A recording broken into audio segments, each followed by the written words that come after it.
Hey there and welcome to Old Time Knowledge. I'm making fried chicken today. Well, I made it yesterday actually, in spite of us having a broken water pipe in the house and no running water while I was cooking, so I had to go through tons of latex gloves just to keep everything clean. Anyway, fried chicken. This is how we have always made it. We keep it simple. We don't add a bunch of complicated ingredients. This is how we've done it for generations, and it's great. But I'll be honest with you, we don't make a whole lot of fried chicken anymore because in Eastern North Carolina, barbecue restaurants are a dime a dozen, and everywhere there's a barbecue restaurant or a seafood restaurant, there's going to be fried chicken. And you can get a box of fried chicken for about the same price or sometimes even a little bit less than it would cost you to buy chicken and the oil to cook it in, and then you have to make a mess in your kitchen and go to all that trouble. So people just don't really fry chicken now like they used to a long time ago. But I'm still going to show y'all how we do it because it's just something you're going to want to know how to do. We keep it simple. We don't use a whole lot of ingredients. It's salt and pepper and some self-rising flour and the chicken and the oil, and that's it. So stick with me and we'll get right to it. All right, I don't have to explain a whole lot about this. I got a whole roaster chicken. It had been in my freezer. I took it out a few days ago. And I had to go ahead and cook this because it had been thawed and it just needed to be cooked. So here I am cutting up this chicken. I don't know if y'all remember this, but used to you would easily be able to find whole chicken cut up in the grocery store. But lately, I don't know about where you live, but where I live, it's hard to find that these days, especially Walmart doesn't usually have the whole chicken cut up. So you'd have to get a whole chicken and cut it up. So now I've got the pieces of chicken and I'm going to season them. This is not complicated. A lot of people make this way more complicated than it needs to be. They add a lot of different things to their chicken that is fine. You can add all different kinds of seasonings, but we don't really do that. We have always just salted and peppered our chicken, which is what I'm doing here. I'm just adding salt to the pieces. I'm salting them generously, and then I'll be putting pepper on them. And so you'll see sometimes recipes where people are using paprika and onion powder and cayenne pepper and all different kinds of things. And that's all well and good. But if you've never made fried chicken before, keep it simple and just do this the first time. And then once you've made fried chicken this way, then branch out and start making it with all kinds of other seasonings. You just need to get the hang of actually frying chicken. And that breast that I was just holding, you have to know it is not easy to cook one of those gigantic chicken breasts, those Franken breasts. I don't like those, but that's what you have these days when you get a whole chicken a lot of the time. They take a really long time to cook. It's a delicate balance between getting them cooked all the way through and the outside being overdone. So anyway, so I've salted and I've peppered the chicken, and then what I'll be doing is breading it with daily bread self-rising flour. And we use self-rising flour. It just makes it puff up a little bit more, but also we like to use self-rising flour because it's already salted, so you also have some seasoning in your flour. That way you don't have to worry about adding salt or any other seasonings to your flour. So I'm just going to finish seasoning this chicken up, and then it will be time to bread the pieces. I'm going to go ahead and add oil to my Dutch oven, and you'll notice I use a Dutch oven rather than a skillet. A lot of people might fry their chicken in a skillet, but I like having plenty of room for my chicken, especially when you have those Franken breasts. This, I think, helps to prevent burning of the pieces, which happens when they sit too long on the bottom of the pan. So I put probably about 2.5, maybe 3 inches of oil in the Dutch oven. And this is where I'll be frying the chicken. So I'm going to let this oil go ahead and be getting hot while I am breading the chicken pieces. It doesn't really matter what kind of oil you use. Long time ago, my grandmother used to use, I think Crisco, my mom said. And then she's used corn oil.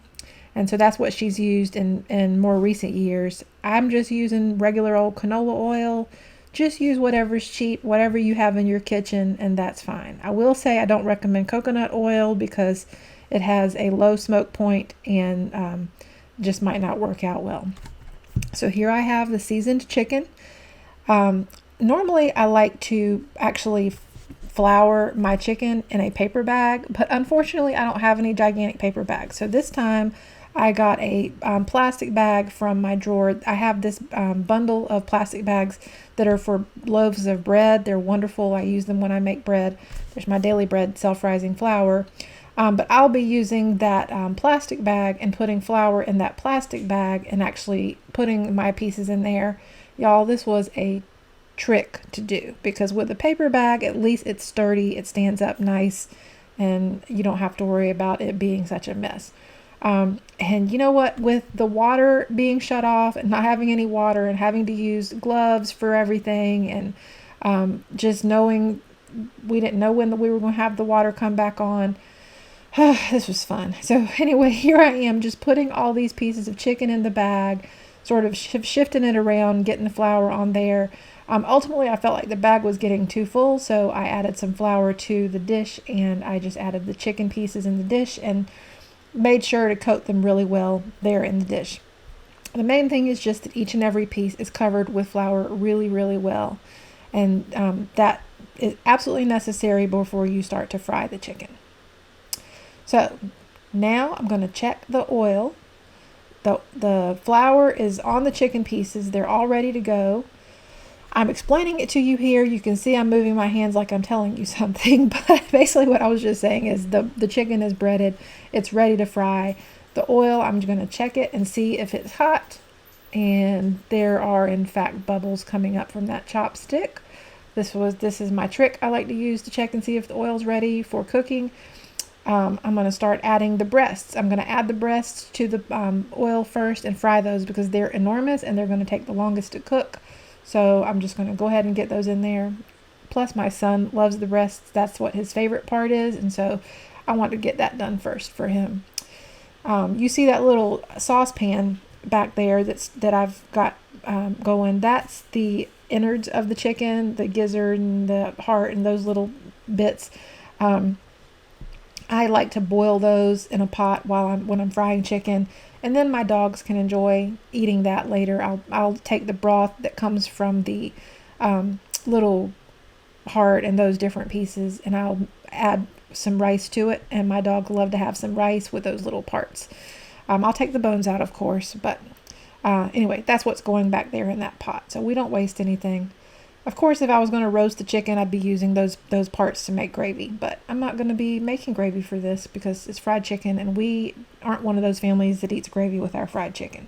So anyway, the breasts are going to fry. It's going to take a long time. I'll bring you back and show you how I stir those every now and then. So they're just going to be in that oil for a while.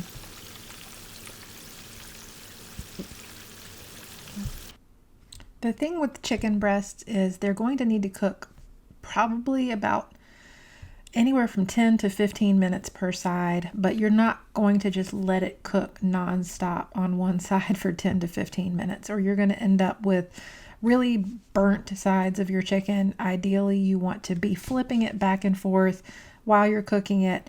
I have my little chopstick and I'll flip them over, and I've flipped them over multiple times. I've edited a lot of this out just for the sake of time, but you just keep rolling them back and forth from side to side, and you're going to make sure that they're getting what's going to amount to about 10 to 15 minutes per side.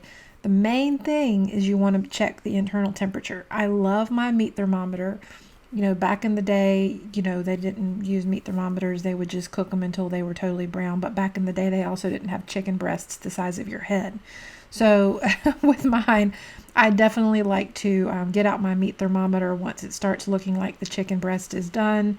In this part here, I can look at the chicken breasts and tell that they're not done because I'm able to still see the meat looks pretty fleshy under there. But here shortly, I'm checking it, and is it done? We're going to find out. It has to be at least 165 degrees internally, and yeah, it looks like it's 165 degrees, so that piece of chicken's ready. And so since both pieces of chicken are about the same size, I can pretty much guess that the other one's ready too. So I'm just going to put them over on the plate and let them drain on some paper towels, and then I will start adding in more pieces of chicken.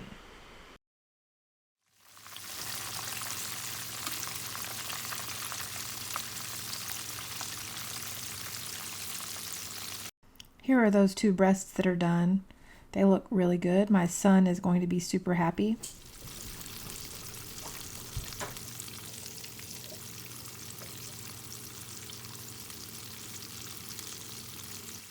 So it's the same thing for these drumsticks. They just have to keep frying, and I'll keep turning them with the chopsticks and making sure that they're getting cooked evenly on all sides. There's a thigh in there too, so you can see that thigh's had a little bit of browning in the drumstick, but it's not bad. That's not going to negatively affect it at all, as you will see once it's all done. But it's just going to be about cooking these. Obviously, these won't have to cook as long as the breasts, but it's just a waiting game. Going back and forth also between, I started off with the heat a little over medium. It's starting to get super hot, the oil, so I need to turn it back, which I'm going to be doing. I ended up turning it back to about a little below medium, got closer down to low, and left it there for a while. Then at some point when I added in the last pieces of chicken, I ended up having to turn it back up again. So you just really have to use your best judgment as far as how fast the chicken seems like it's cooking. It doesn't need to cook too fast, because you need to make sure that the meat has a chance to cook all the way through without the breading on the chicken burning. So just going to let this chicken keep cooking. And I'm going to speed up the rest of this with the frying so you can see how it goes.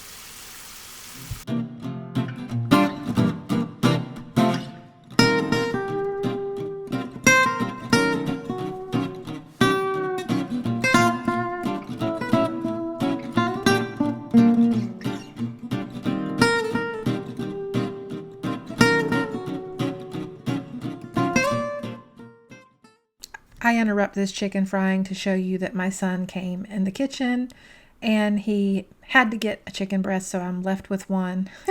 So he's a fan. He definitely loves the chicken and he approves. Back to frying.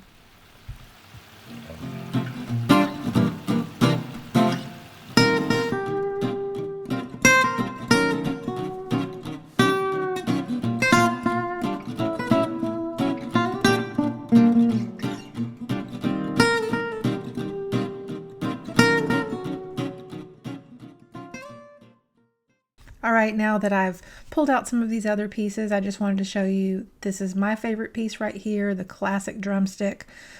I absolutely love it. These are delicious. So now I'm just waiting on those other pieces to finish cooking, and then we'll have supper. So, well, the rest of us will have supper. My son's already been enjoying his chicken breast and some macaroni and cheese that my mom made. So let me finish this up.